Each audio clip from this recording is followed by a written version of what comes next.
sweating. Thank you for coming. We're going to go ahead and start presentations. So feel free to come over and watch if you'd like. But if you don't want to watch, you can stay here in the background as long as you keep it quiet and respectful. Thank you. All right, are you ready? Good morning. I was born in the kingdom of Mizraim, which many people call Kemet today, on the continent of Al-Kibar, which means mother of mankind and garden of Eden.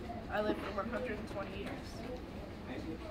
More than 1,000 years after my death, the Greeks renamed the land of my birth Egypt and its continent Africa. Therefore, I was born on African soil. My bloodline is Hebrew. I am an African Hebrew. Let me tell you a little bit about my family. My family descended from Abraham, Isaac, and Jacob. Jacob was renamed Israel by the Most High God, Yah, or Yahweh, as some call him. Israel had 12 sons and 1 daughter. The sons were jealous of their brother Joseph, who their dad favored.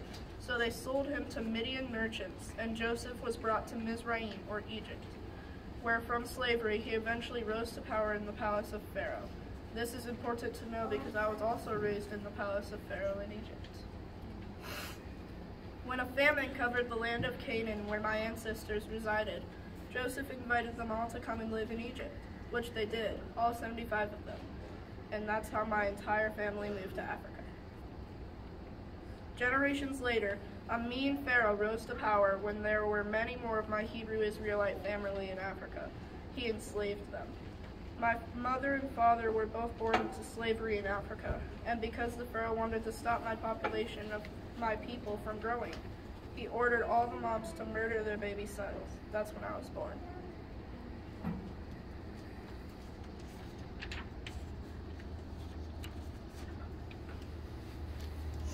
My mom did not follow Pharaoh's orders. She put me in a basket and set me afloat on the Nile River. The princess discovered me and took me in. It was she who gave me my name, not my mother.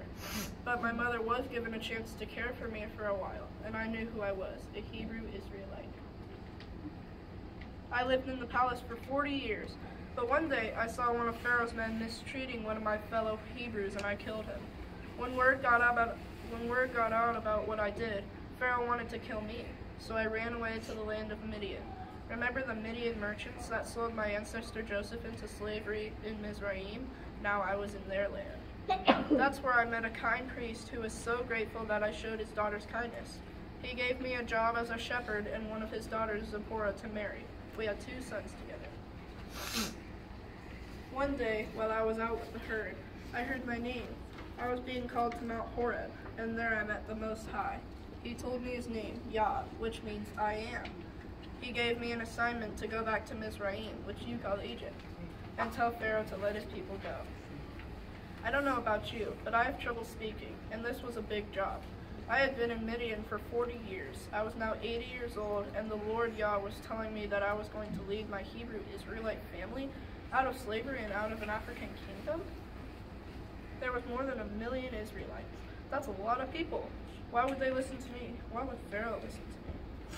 Yah wasn't taking no for an answer.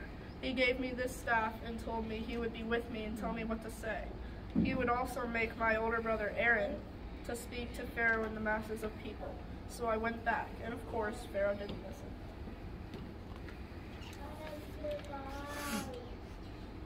Until he did, but it took Yah sending 10 plagues to convince him. The last plague seems like a bit of revenge for what was done to my family. Remember when all the Hebrew moms were told they would have to kill their own baby boys?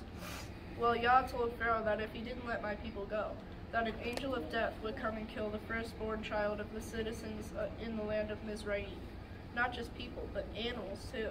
Pharaoh didn't believe me. He should have. Me and Aaron told all the Hebrew Israelites to put lamb's blood on the entrances to their homes, to let the angel of death know not to enter. And Yah told me that we were all to eat a specially prepared meal of lamb that evening with bitter herbs and bread without yeast. Yah was quite particular about the bread. He said that from that day forward we should always remember the Passover with a 7-day commemoration, eating unleavened bread, that means no yeast. He said we should gather all together on the first day and the last day of the celebration, and every generation should teach their children about the day Yah delivered his people out of slavery in Africa forever. When we left Mizraim, the citizens gave us lots of gold and silver to take with us, just as Yah promised.